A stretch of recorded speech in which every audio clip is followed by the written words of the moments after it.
cuando creces descubres mucho más y sobre todo pues dotas a esas sensaciones de conocimientos y te preguntas cómo será aquello de ir tras las huellas del pasado.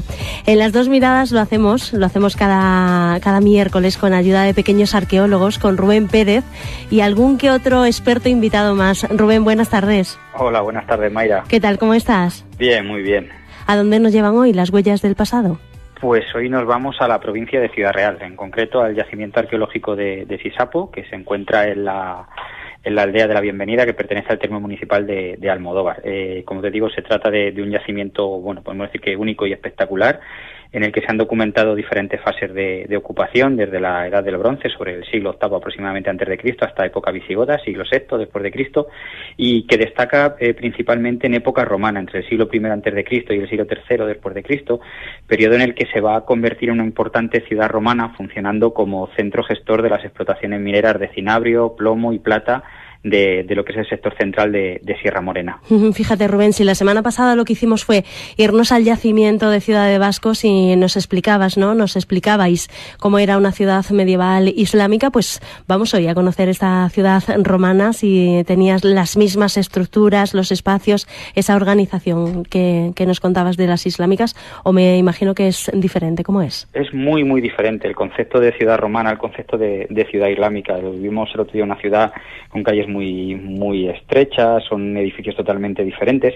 La ciudad romana, la planta de la ciudad romana ideal se articula a través de lo que se llama la planta hipodámica, que está diseñada por Hipódamos, que es un arquitecto griego, y los romanos la van a usar y adaptar.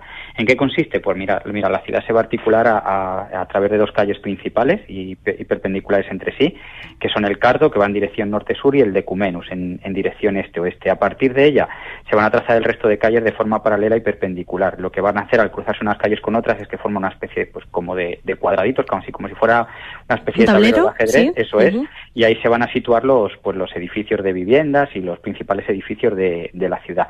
Donde se cruzan las dos calles principales se va a situar el foro, que es una especie de gran plaza porticada, que es el centro de la vida de la ciudad, donde van a estar algunos de los principales edificios de la ciudad, como son la curia, que es el edificio del que se gobierna y se gestiona la ciudad, es una especie de, podemos decir entre comillas, de ayuntamiento. Los templos, que son los edificios de culto destinados a los principales dioses y diosas romanas. La basílica, una especie de tribunal de justicia, o el Macellum, que es el mercado principal de la ciudad.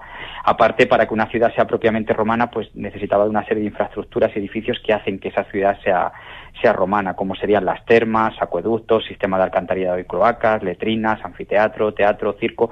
Pero es una imagen de una ciudad completamente distinta, una ciudad muy regular, muy organizada. ¿Qué ocurre? Esta es la planta ideal. Cuando lo llevan al terreno van a tener que adaptarlo, pero aun cuando lo adaptan, intentan respetarlo la mayor lo que les sea más posible, esta planta ideal y hipodámica. Rubén, para ir conociendo más acerca de este yacimiento de Sisapo, ¿a quién hemos invitado hoy? Pues mira, tenemos con nosotros a Mar Zarzalejos, que es catedrática de la UNED y es codirectora del proyecto, que nos va a hacer un viaje por la ciudad espectacular. Vamos a dar la bienvenida a Mar. Buenas tardes. Buenas tardes, Mayra y Rubén. ¿Cómo estás? Pues muy contenta de estar con vosotros esta tarde. Pues vamos a aprovechar bien los minutos, Mar, que el tiempo en la radio pasa volando. Cuéntanos, ¿qué es lo más destacado de Sisapo? ¿Qué estructuras tiene? ¿Qué elementos? Bueno, como suelo perder el conocimiento hablando de Sisapo, la bienvenida, cuando me tengas que cortar, me cortas sin problema ninguno. Perfecto. Mira, el yacimiento pues tiene unas 8 hectáreas de terreno dentro del espacio que comprende el perímetro fortificado. Tiene una muralla, la conocemos parcialmente a través de unas excavaciones que se hicieron en los flancos norte y sur, primero en el norte y más recientemente en el sur, y que se corresponden con nuestras áreas 2 y 5 de excavación. Pero en realidad la línea de fortificación del yacimiento pues se sigue perfectamente en todo su perímetro a través de la fotografía aérea. Por una serie de excavaciones que hicimos en este área, sabemos que en época romana la muralla tenía bastiones. Ya en época prerromana. En época romana esta muralla se debió reaprovechar en buena medida, pero sí que hemos visto que hay algunos cambios de carácter estratégico, pues como el que tuvo, por ejemplo, lugar en la zona de la Puerta Sur, donde se construye un cuerpo de casamatas. Luego ya, dentro del recinto, hemos excavado en varias áreas. Sí. En el área que llamamos 1, pues es la zona central del yacimiento y en ella se ha excavado pues una parte de una calle porticada en dirección norte-sur que llega, si la sigues, hacia el sur, pues llega a encontrarse con la puerta meridional a la que me refería antes, y a ambos lados de esta calle se han excavado parcialmente varias casas, unas de atrio y una enorme casa de peristilo, en la que hemos venido centrando el trabajo en los últimos años, pues en parte por sus enormes dimensiones, por la complejidad de su estratigrafía y también por los restos tan ricos que nos ha ido proporcionando, tanto de pinturas y de mosaicos, pues que siempre lleva mucho tiempo de excavar por la necesidad de irlo conservando. ¿Cómo son esas pinturas, esos mosaicos, Mar? Pues mira, los mosaicos son espectaculares. Son unos mosaicos que tenemos bien fechados a finales del siglo II o inicios del III después de Cristo. Se conservan en muy buen estado. Tenemos 5 pavimentos solados. Yo, si tuviera que destacar alguno, pues el del triclinio o comedor de la casa. Estos mosaicos están todos ellos ubicados en lo que nosotros llamamos la domus de las columnas rojas, que la llamamos así porque es una casa de peristilo que tenía una serie de columnas revestidas con un revestimiento pictórico, pues lógicamente acabado con un color rojo, que es el que da nombre. Claro. Y bien, el mosaico del triclinio es precioso porque es un mosaico que sintácticamente te explica cuál es la función del sitio de esta habitación, porque perimetralmente tiene una zona decorada en blanco y negro, que es la zona precisamente destinada a albergar las 3 clinai, que eran los lechos que utilizaban los romanos para celebrar el banquete. Ya sabéis que comían recostados, ¿no? Sí. No comían sentados en mesa y sillas como actualmente. Bien, pues esa zona, como digo, como va a ser ocupada por esos muebles, pues recibe menos interés desde el punto de vista artístico. Y precisamente ese interés se va a concentrar en la alfombra central de la habitación, en la que encontramos una serie de representaciones de carácter figurativo, pues por ejemplo peces de distintas especies, una serie de máscaras de la comedia, del Teatro Nuevo, sí. Y también cráteras.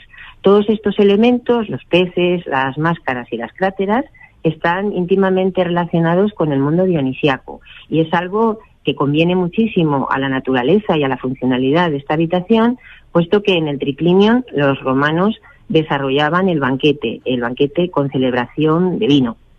Entonces es una evocación muy clara en este sentido. Y luego los otros mosaicos pues también tienen una relación muy clara con la funcionalidad de las habitaciones. Pues hay uno que está relacionado con un cubículum, que sería, bueno, en cierta medida equivalente a un dormitorio actual.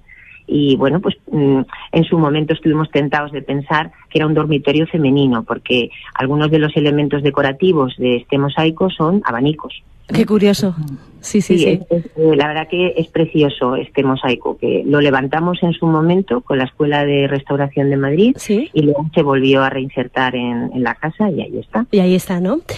Además de ese edificio que nos estás narrando, que nos estás contando como uno de los más destacables que decías, la domus, ¿no?, de las columnas rojas, Rubén, ¿qué otro tipo de viviendas había en la época romana? Pues mira, están por un lado la domus, como nos estaba contando Mar, que es un tipo de vivienda unifamiliar que está ocupada por personas de alto prestigio, personas ricas y poderosas. Y luego nos encontramos también en las ciudades lo que serían las ínsulas, que vienen a ser como una especie de bloques de apartamentos, podían tener hasta 5 plantas. Si vivían en pequeños apartamentos o estancias, la mayoría de ellos eran de alquiler. Se van a estructurar también en torno a un patio central, como ocurría con las domus. ¿Por qué? Porque lo que hace ese patio central es que entre luz, aire fresco y ventilación al interior de la vivienda. La planta baja solía estar destinada a albergar establecimientos comerciales como tiendas o tabernas y talleres.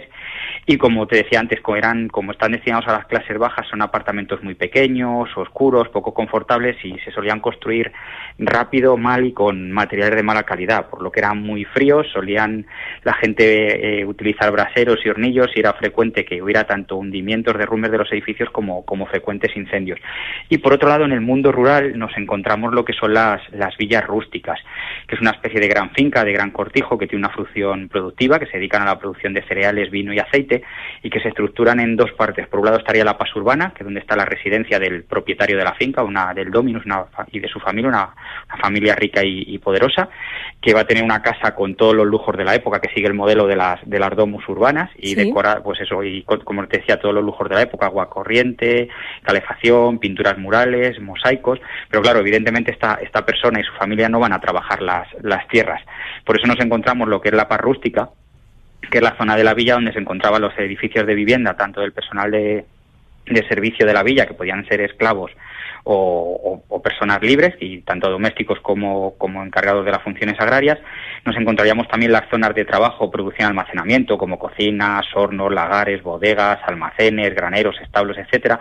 Y luego completaría lo que es la Pas Rústica, lo que es el fundus. ¿Qué es el fundus? Pues son las tierras de labranza y de pastoreo y de bosque de la villa, toda la extensión de tierra donde van a cultivar y el ganado va a pastar. Y que es muy importante que en el fundus hubiera un curso de agua, un río, un arroyo para el abastecimiento de agua, y también zonas de bosque. Claro. Por dos motivos: para el aprovechamiento de la leña y también como por el recurso de la caza, que era uno de los deportes favoritos de la élite tardorromana. Claro. Si hay algo que llama la atención, y por aquello de que el tiempo pasa volando, citabas, Mar, esa vista aérea, ¿no? Y cuando se ve el yacimiento de Sisapo desde el aire, no podemos obviar algo que es un hundimiento de la planta casi circular que se conoce como el Hoyo Santo, ¿no? ¿Qué podría ser esa estructura? Pues mira, el nombre de Hoyo Santo le viene impuesto por los eruditos que a fines del siglo XIX y principios del XX recorrían estas tierras buscando antigüedades que les permitieran reconstruir las fases más antiguas de la historia de estas comarcas. Algunos pensaban que podía tratarse de un circo. Obviamente, si veis este rehundimiento en las fotografías aéreas, os daréis cuenta que la forma se aleja bastante de la que pudo tener una estructura dedicada a las carreras de carros.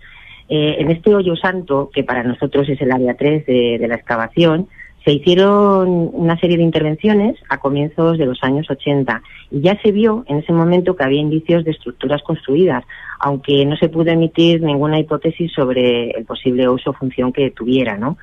Durante la excavación de la domus de las columnas rojas, estas de la que hablaba anteriormente, en una de estas columnas se identificó un grafito realizado con un punzón que representa a un gladiador que estaba pertrechado con su atuendo de combate. Nosotros lo hemos identificado con un secutor, que era un gladiador de armamento pesado que se caracteriza por llevar un casco de cimera muy pequeña, y tenía también, iba con todo el equipamiento, con el protector del brazo, de las piernas, una pequeña daga y un escudo. Y al lado vemos también la representación de lo que puede ser un casco y un caballo. Entonces, al hilo de esta representación con motivos de anfiteatro, nos pusimos a pensar que quizá quien había hecho este grafito estaba evocando algo que tenía cerca, y de ahí que nos planteáramos realizar una prospección geofísica y después una excavación arqueológica en la zona del Hoyo Santo. Y esto nos ha puesto sobre la pista de que, en efecto, esta zona pudiera haber albergado un anfiteatro, quizá con la cavia de madera. Es algo que todavía tenemos en proceso de estudio y no lo podríamos asegurar. Excavarlo por completo pues implica una intervención de enorme envergadura que requiere bastantes medios de excavación en personal y en tiempo, y sobre todo muchos medios de conservación, y en este momento no los tenemos. En este momento, Mar, en la campaña de verano, ¿en qué área estáis trabajando? ¿Estáis en ese área 3? No, estamos en el área 4. El área 4 es un área muy importante porque es un sector que se sitúa cerca de la vía norte-sur, a la que me refería antes, justo donde la vía se encamina hacia el encuentro con la puerta meridional. Y allí hemos excavado estos años pasados una instalación metalúrgica de época romana que hemos identificado con una ferrería, pues son varios talleres con hogares de fragua y un horno. Pues debajo de los niveles romanos empezaron a aflorar los restos de una construcción de época orientalizante que para nosotros tiene mucho interés porque hasta la fecha la conocemos muy parcialmente, pero pensamos que puede ser relacionado con aspectos rituales. En época orientalizante estamos hablando del siglo VII antes de Cristo. Pues nos vamos a tener que quedar con toda esta información. Evidentemente, muchísimas preguntas sobre este yacimiento sobre la mesa. Volveremos en otra ocasión. Mar, muchísimas gracias. Pues muchísimas gracias a vosotros por dedicarnos un poco de espacio. Ha sido un placer. Rubén, el tiempo pasa volando en la radio, ya lo sabíamos que nos iba a pasar esto, pero volveremos en otra ocasión al yacimiento de Sisapo. Gracias. A vosotros, así le dejamos con ganas a la gente. Claro Saludo. que sí, gracias.